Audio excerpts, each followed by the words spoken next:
Hey everyone, this is Matthew. Um, Hope y'all are doing well today. I am going to be doing a quick little segment myself without my co host Hannah.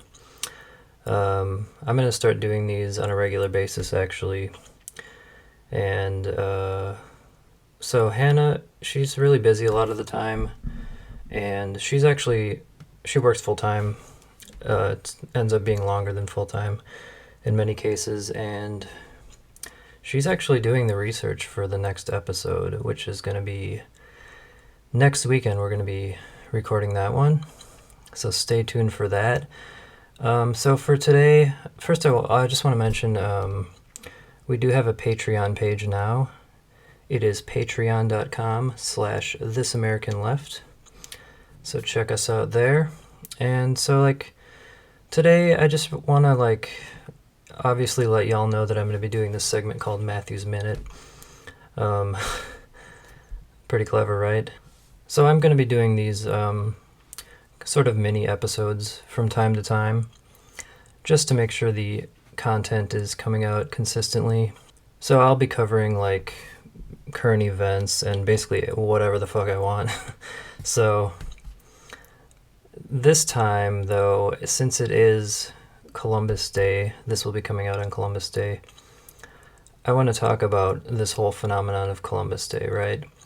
So content warning, huge content warning at the beginning, because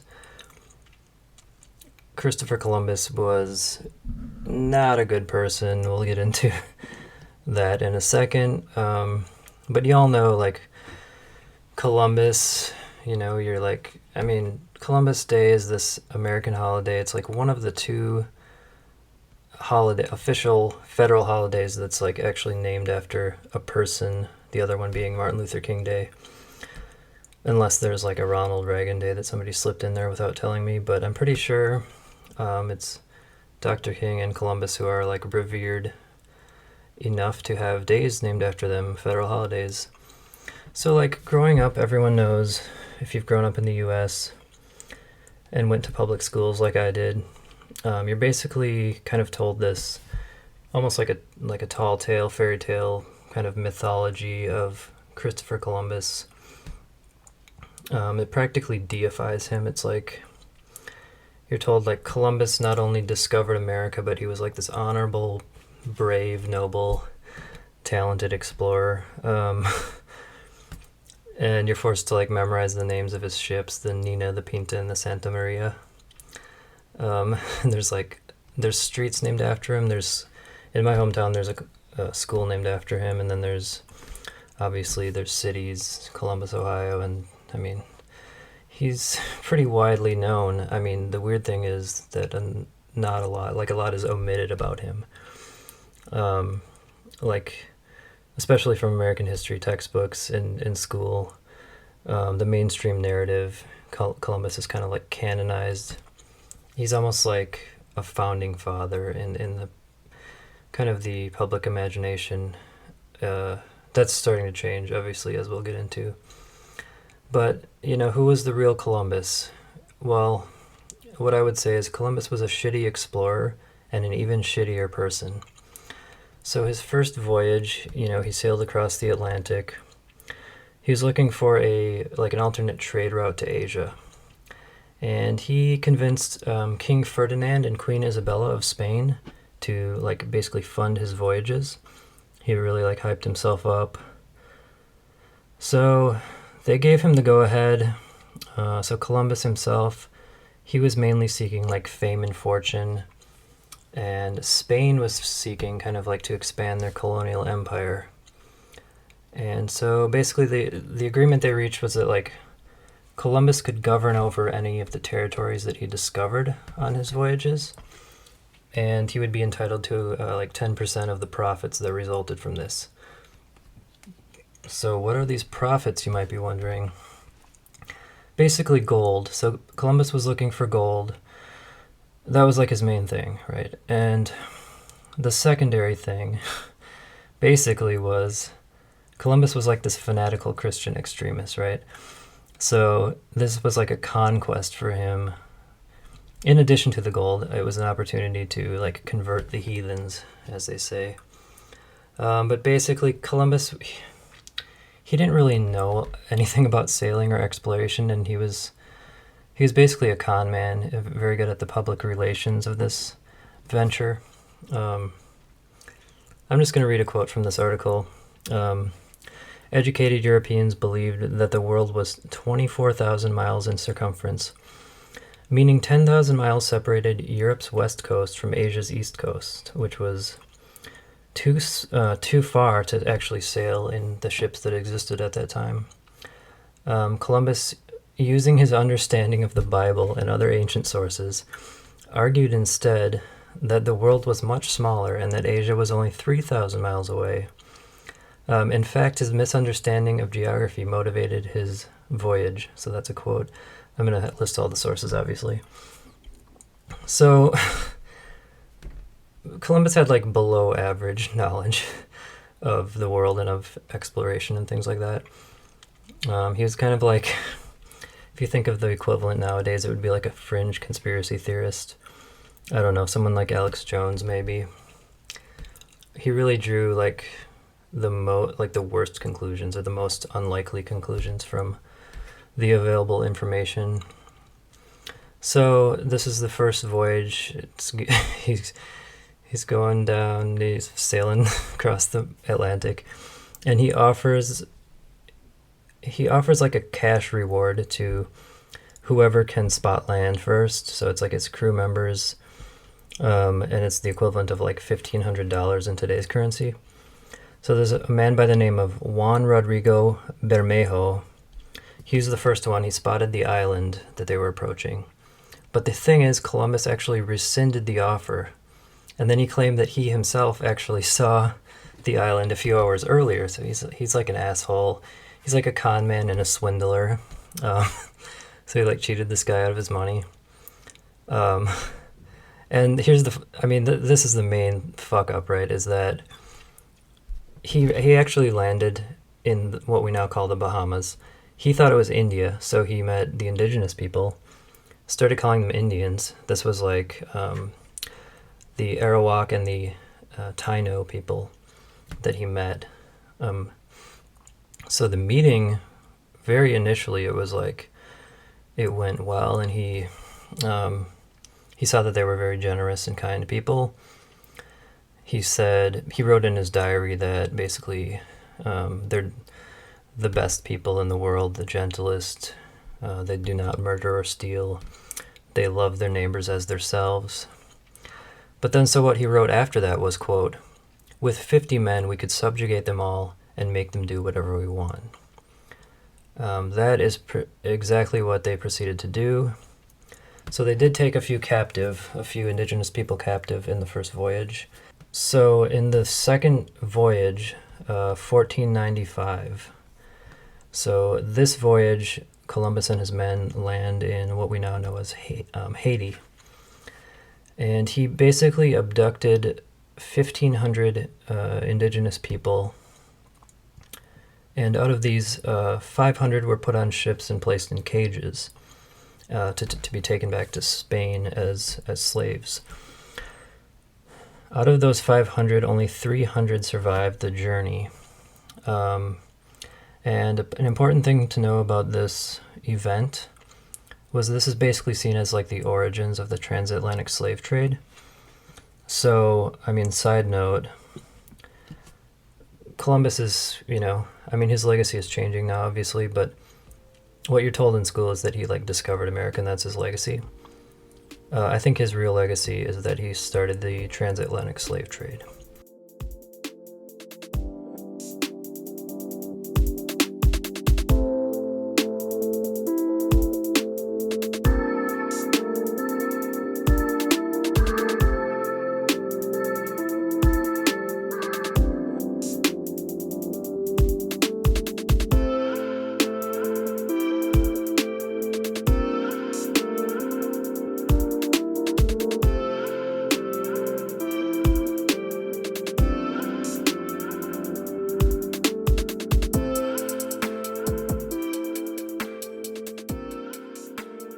So what happened was, this is, again, content warning. So the people, like the indigenous people who were not taken back to Spain, a lot of, like most of them were remained on these islands, but they were still enslaved. And so Columbus and his men forced them to search for gold. And if someone collected enough gold, they were given this stamped copper token to wear around their necks. I think it was on a string or something. It was like a signifier, like a sign that they had done their duty, essentially, that they collected enough gold. But if they were not wearing one of these tokens, they were punished. And basically the main punishment was they would have their hands chopped off. And there's like a list of the brutality that ensued. So Columbus and his men also, like, if people tried to run away, they were hunted down with dogs.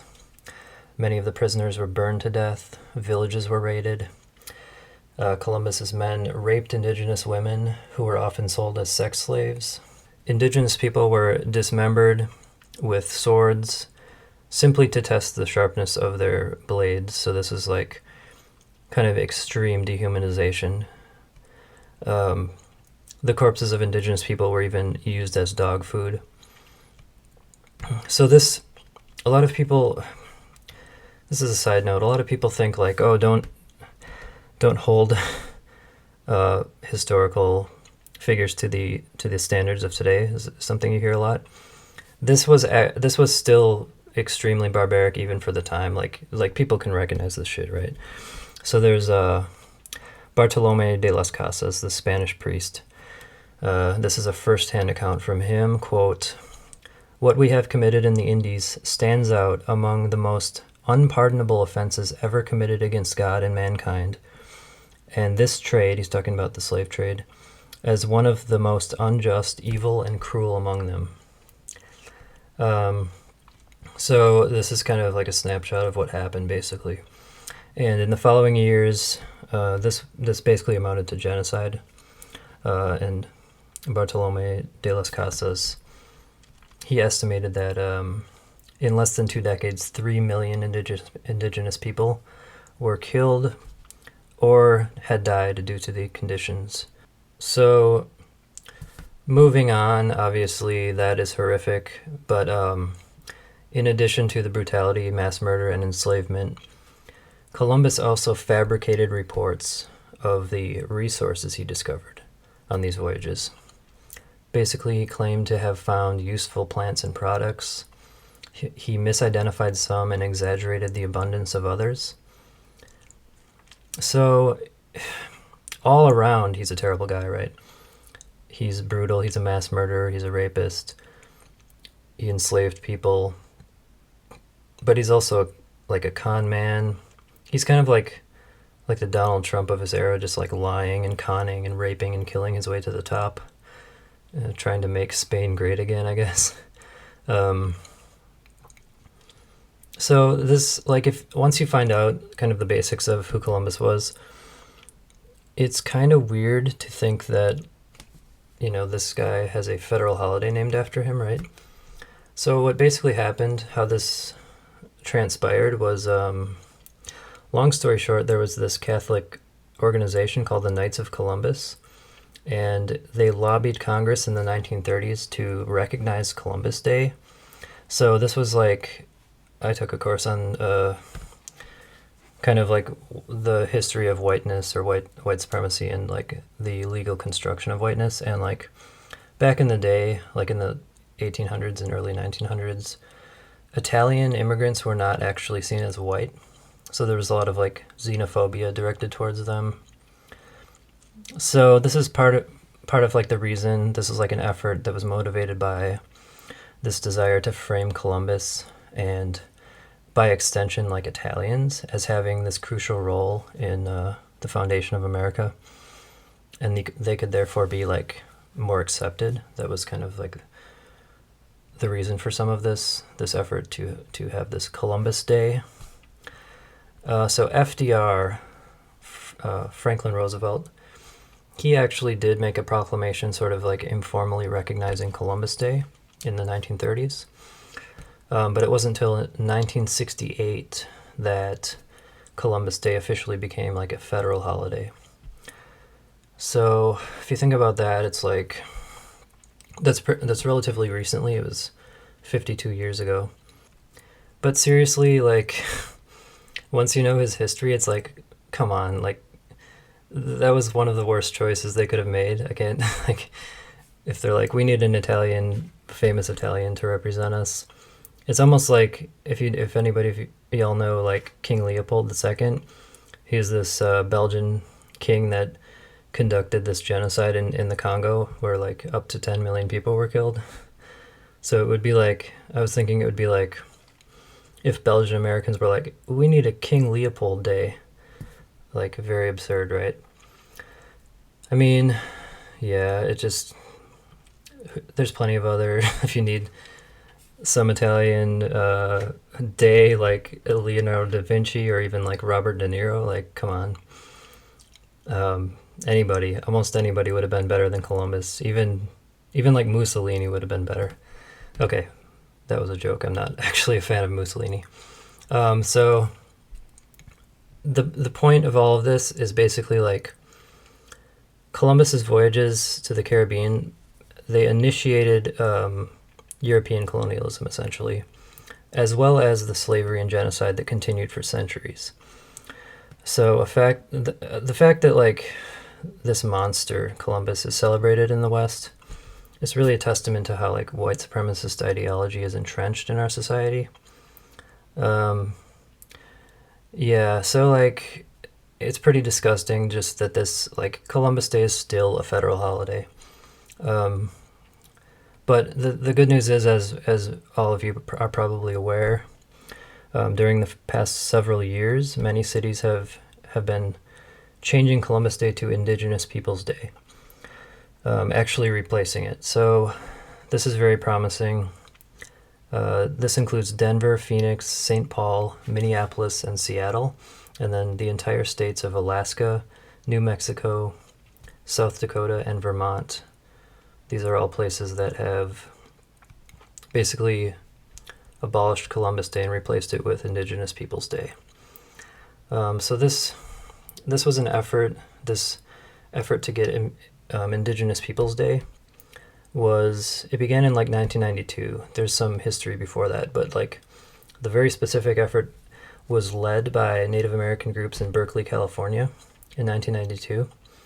And that became the first city to officially adopt Indigenous Peoples Day in that same year, 1992. So I think this is a really important step for people to become more educated and knowledgeable, now that Indigenous Peoples Day is becoming more prevalent.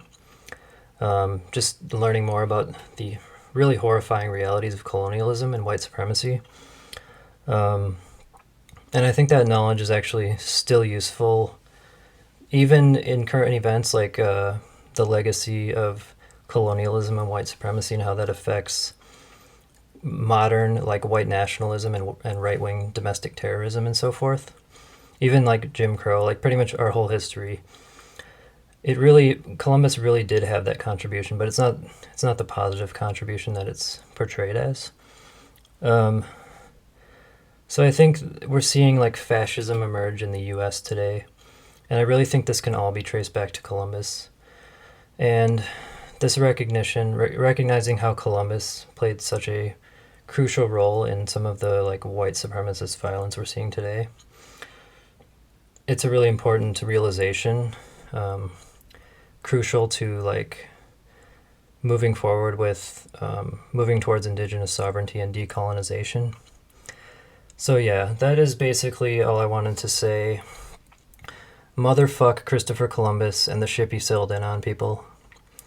America was never great, and most of all, I wanted to say Happy Indigenous Peoples Day. So we will be recording, like I said, our next full episode we're going to be recording next weekend, and it should be released the following Monday. So thank you for listening, comrades. Until next time, solidarity.